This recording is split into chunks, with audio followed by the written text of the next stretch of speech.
Lord Krishna having taken shelter at his lotus feet. Panchakalpa tarubhyascha kripasindubhye vacha patitanam pavanebhyo vaishnavebhyo namo namaha. I also offer my respectful obeisances unto the Vaishnava devotees of the Lord. They are just like desire trees and can fulfill the desires of everyone, and they are full of compassion for the fallen conditioned souls. Jai Prabhupada.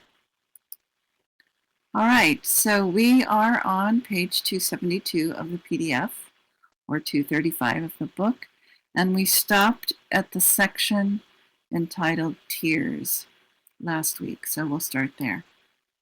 Tears. Out of jubilation, anger, or separation, there may be the pouring down of tears from the eyes. When such tears are very cold, they are due to jubilation, and when they are due to anger, the tears become hot. In all cases, there is a severe movement of the eyes, and the eyes generally become reddish. There is also an itching sensation which causes the sufferer to rub his eyes. When the lotus-eyed Rukmini, the first queen of Krishna in Dwarka, was shedding tears out of ecstatic jubilation, she did not like the tears. There is a passage in the Harivamsha wherein Satyabhama begins to shed tears because of her great affection for Krishna. An example of shedding tears because of anger was exhibited by Bhima when he saw that Shishupal was insulting Krishna in the Rajasuya arena of sacrifice. Bhima wanted to kill Shishupala immediately, but because Krishna did not order him to do so, he became morose with anger. It is described that there were hot tears covering his eyes, as a thin cloud sometimes covers the evening moon. In the evening, when the moon is slightly covered by a thin cloud, it looks very nice, and when Bhima was shedding tears on account of his anger, he also looked very nice. In the 10th canto of Srimad Bhagavatam, chapter 68, verse 23, there is a nice example of Rukmini shedding tears of lamentation. When Krishna and Rukmini were talking, Rukmini became frightened of separation from Krishna, and therefore she began scratching the earth with her red lotus-like nails. Because she was shedding tears, the black ointment from her eyes was dripping, along with the tears, onto her breasts, which were covered with kumkum powder. Rukmini was so aggrieved that her voice was choked up. The next section is on devastation. When a person is confused by simultaneous happiness and tribulation and does not know what to do, this state of confusion is called pralaya, or devastation. In this condition of pralaya, one sometimes falls down on the ground, and all the symptoms of ecstatic love become manifest. When the gopis were searching after Krishna, and all of a sudden he came out from the bushes and creepers, all of them became stunned and almost senseless. In this state, the gopis appeared very beautiful. This is an example of pralaya, or devastation in happiness. There are also instances of pralaya in distress. One such example is described in the 10th canto, 39th chapter, 14th verse of Srimad Bhagavatam, where Shukadeva Goswami tells King Parikshit, quote, "My dear king, when the gopis were missing Krishna, they were so much absorbed in meditation upon him that all of their senses stopped functioning, and they lost all bodily sense. It was as though they had become liberated from all material conditions." End quote. Out of the many ecstatic symptoms of the body, the symptom of being stunned is especially significant. According to the degree of being stunned, the vital force within the body becomes agitated, and due to such a state, the other ecstatic loving symptoms sometimes become altered. These transcendental ecstatic symptoms gradually develop, and in the course of such development, they are sometimes called smoky, sometimes called blazing, and sometimes called shining. These 3 degrees are experienced for many, many years and extend to different parts of the body. Unlike the shedding of tears and faltering of the voice, the condition of being stunned is spread all over the body. The shedding of tears and faltering of the voice are simply localized symptoms. The shedding of tears, however, sometimes make the eyes become swollen and whitish, and sometimes the lenses of the eyes become differently focused. Faltering of the voice may sometimes cause choking in the throat and extreme anxiety. As the different symptoms of these ecstatic manifestations are localized, they are accompanied by different local reactions. For example, when the throat is choked up because of a faltering voice, there may be a sound like rah. Such sounds choke up the voice, and with extreme mental anxiety, they may manifest in different ways. All these symptoms are listed under the dried up existential condition known as smoky, and they are exhibited in different ways. Sometimes, while participating in ceremonies celebrating Krishna's pastimes, or in the society of devotees, there is dancing ecstasy. Such sentiments are called blazing.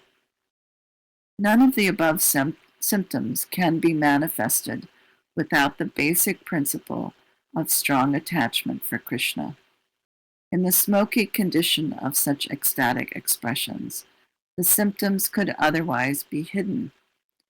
This type of symptom was experienced by priest Gargamuni, who was performing some ritualistic ceremony in the house of Nanda Maharaj. When he heard about Krishna's killing of the Aghasura demon, there were some tears visible in his eyes.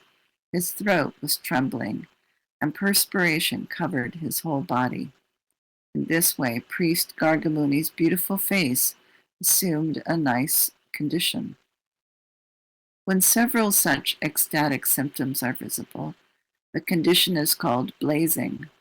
For example, some of Krishna's friends told him, quote, "My dear friend, as soon as I heard the sound of your flute from within the forest, my hands became almost motionless, and my eyes became full of tears. So much so, in fact, that I could not recognize your peacock feather. My thighs became almost completely stunned, so that I could not move even an inch. Therefore, my dear friend, I must acknowledge the most wonderful vibration of your transcendental flute." End quote. Similarly, one gopi said to another, quote, "My dear friend, when I heard the sound of Krishna's flute, I tried to hide myself from the reaction of the vibrations, but still I could not check the trembling of my body, and therefore all of my friends in the house could detect my attachment for Krishna without any doubt." End quote. When the ecstatic symptoms cannot be checked, and they simultaneously appear in 4 or 5 different categories, this stage of ecstatic love is called shining. The example is cited in this connection that when the sage Narada saw Lord Krishna standing before him, his body became so stunned that he stopped playing on his veena. Because of his faltering voice, he could not offer any prayers to Krishna, and his eyes became filled with tears. Thus, Narada's ability to see Krishna was also obstructed. When similar symptoms were manifest in the body of Srimati Radharani, some of her friends criticized her. Quote, "My dear friend, you are blaming the flavor of the flowers for the tears in your eyes. You are rebuking the air for the standing of the hairs on your body, and you are cursing your walking in the forest for your thighs being stunned. But your faltering voice reveals the cause to be different. It is just your attachment for Krishna." End quote.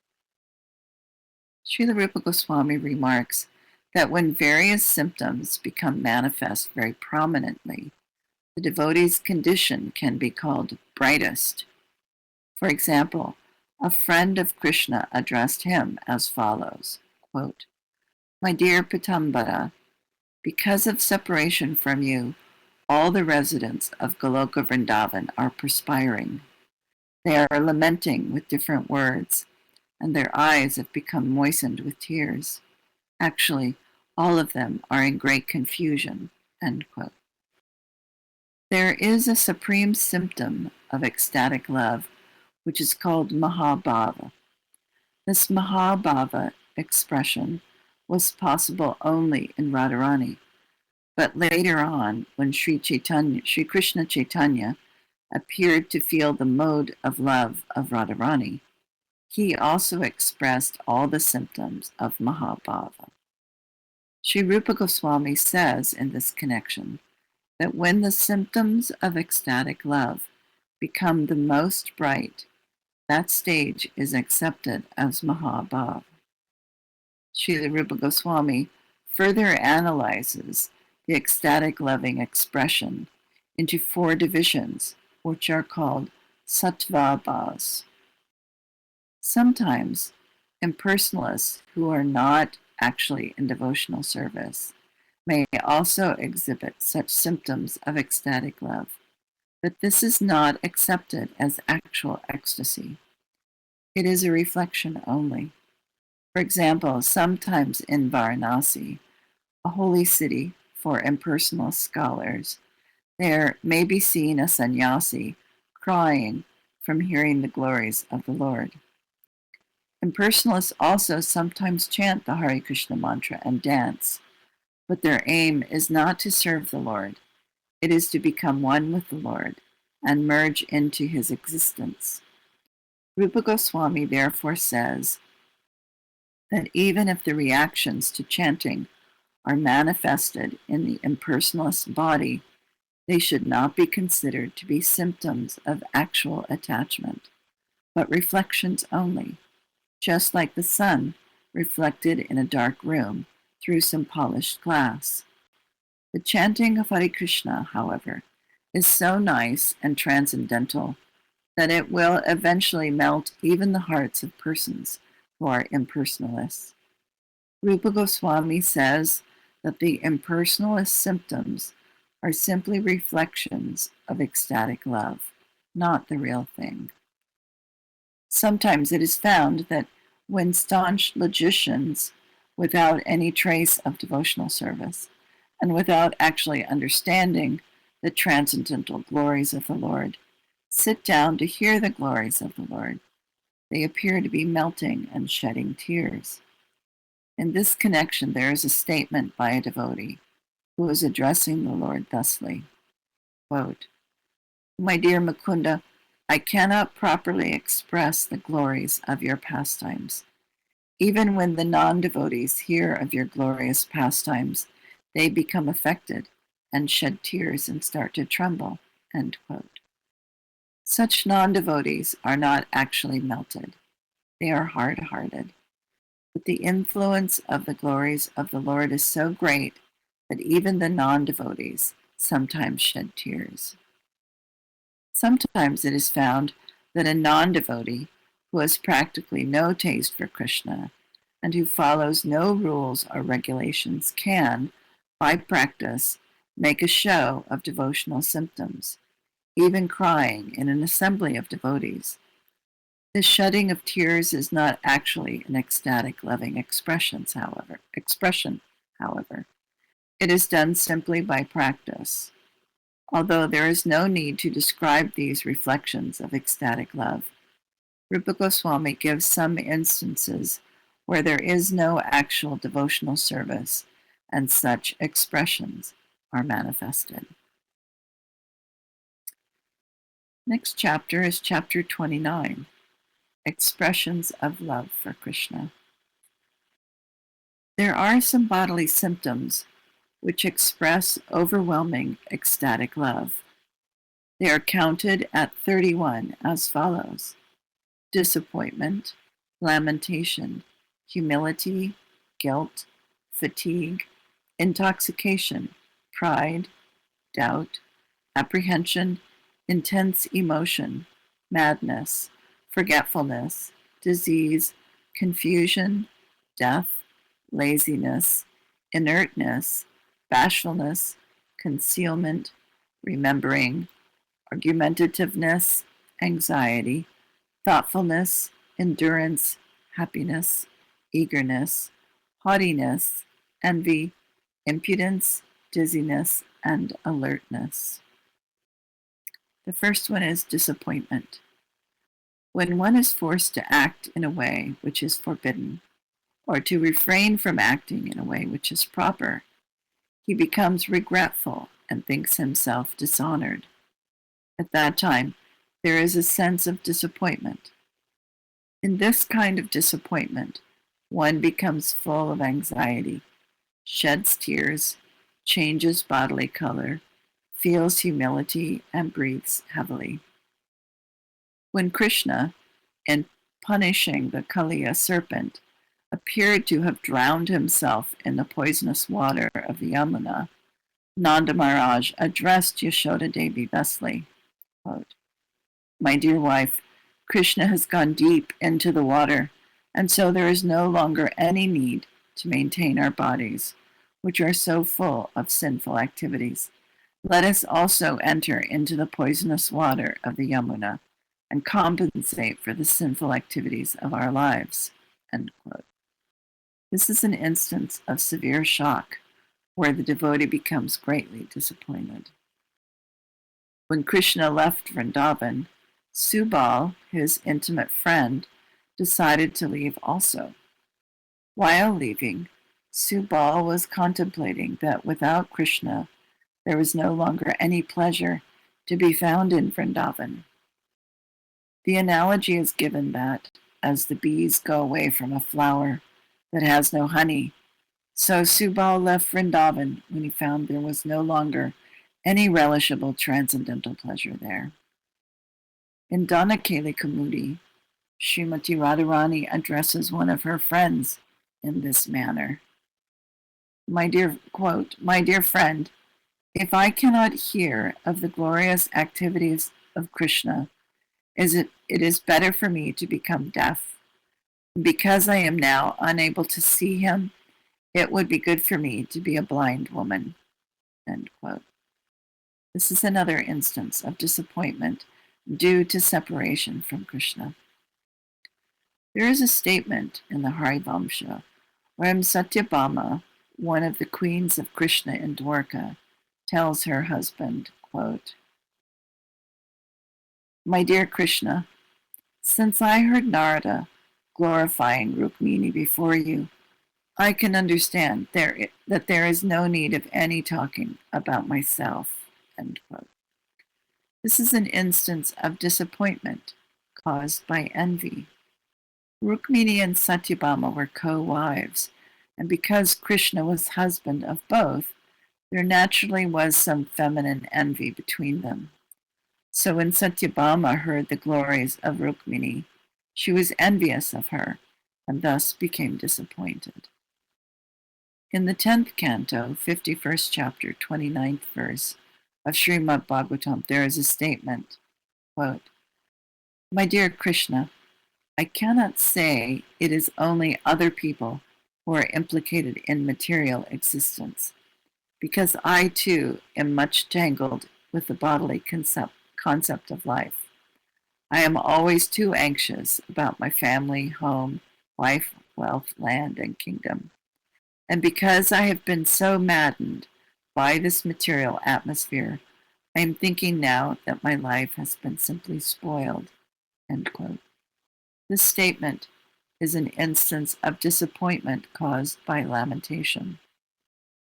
According to Bharata Muni, this disappointment is inauspicious. But there are other learned scholars who have accepted such disappointment as being in the mood of neutrality and as being a preservative for ecstatic love. Next category is lamentation. When one is unsuccessful in achieving his desired goal of life, when one finds no fulfillment in his present occupation, when one finds himself in reversed conditions, and when one feels guilt, at such time one is said to be in a state of lamentation. In this condition of lamentation, one becomes questioning, thoughtful, tearful, regretful, and heavy breathed. I don't know how to say that. His bodily color changes and his mouth becomes dry. One aged devotee of Krishna addressed him in this way, quote, "My dear Krishna, O killer of the demon Aga, my body is now invalid due to old age. I cannot speak very fluently. My voice is faltering. My mind is not strong, and I am often attacked with forgetfulness. But, my dear Lord, you are just like the moonlight, and my only real regret is that for want of any taste for your pleasant shining, I did not advance myself in Krishna consciousness." End quote. This statement is an instance of lamentation due to one's being unable to achieve his desired goal. One devotee said, quote, "This night I was dreaming of collecting various flowers from the garden, and I was thinking of making a garland to offer Krishna. But I am so unfortunate that all of a sudden my dream was over, and I could not achieve my desired goal." End quote. This statement is an instance of lamentation resulting from non-fulfillment of one's duty. When Nanda Maharaj saw his foster son Krishna embarrassed in the sacrificial arena of Kamsa, he said, quote, "How unfortunate I am that I did not keep my son bolted within a room. Unfortunately, I have brought him to Mathura, and now I see that he's embarrassed by this giant elephant named Kuvalaya. It is as though the moon of Krishna is eclipsed by the shadow of the earth." End quote. This is an instance of lamentation caused by reversed conditions. In the 10th canto, 14th chapter, 9th verse of Srimad Bhagavatam, there is a statement by Brahma, quote, "My dear Lord, just see my impudence. You are unlimited, the original personality of Godhead, the Supersoul, and you rule over the most perfect illusory energies. And just see my impudence. I wanted to supersede you by my own personal power, and I was very puffed up with this tiny power of mine. Just as a simple spark from a fire cannot do any harm to the fire, so my bewildering potency was completely unsuccessful in thwarting your superior illusory power. Therefore, I find myself to be most insignificant and think of myself as a most useless person." End quote. This statement by Brahma is an instance of lamentation caused by committing an offense. The next definition is of humility. A sense of weakness caused by distress, fearfulness, or offensiveness is called humility. In this condition, one becomes talkative, small in heart, dirty in mind, full of anxiety, and inactive. In the 10th canto, 51st chapter, 39th verse of Srimad Bhagavatam, there is the following statement by King Muchukunda, quote, "My dear Lord, because of my bad deeds in the past, I am everlastingly aggrieved. I am always suffering from my desires, but still my senses are never satisfied with material enjoyments. Somehow or other, I am, by your grace, now in a peaceful condition, because I have taken shelter of your lotus feet, which are always free from all lamentation, fear, and death. O Supreme Protector, O Supreme Soul, O Supreme Controller, Kindly give me your protection. I am so much embarrassed. End quote.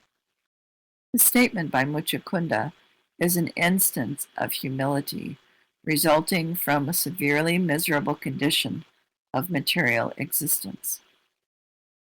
When Uttara was attacked by the Brahmastra of Ashvatthama, she became afraid of losing her child, Maharaj Parikshit, who was still within the womb.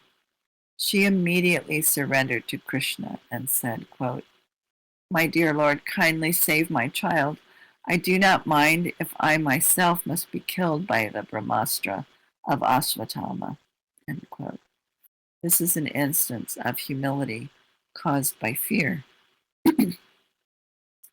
In the 10th canto, 14th chapter, 10th verse of Srimad Bhagavatam, Lord Brahma says, quote, "O infallible one, I am born in the modes of passion, and therefore I've been falsely proud of being the creator of this material world. My false pride was just like dense darkness, and in this darkness I had become blind. In my blindness, I was considering myself a competitor to you, the Supreme Personality of Godhead. But, my dear Lord, even though I am accepted as the creator of this universe, I am eternally your servant. Therefore, kindly always be compassionate toward me and excuse me in that way." End quote. This statement by Brahma is another instance of humility resulting from committing an offense. Sometimes there is humility due to shyness.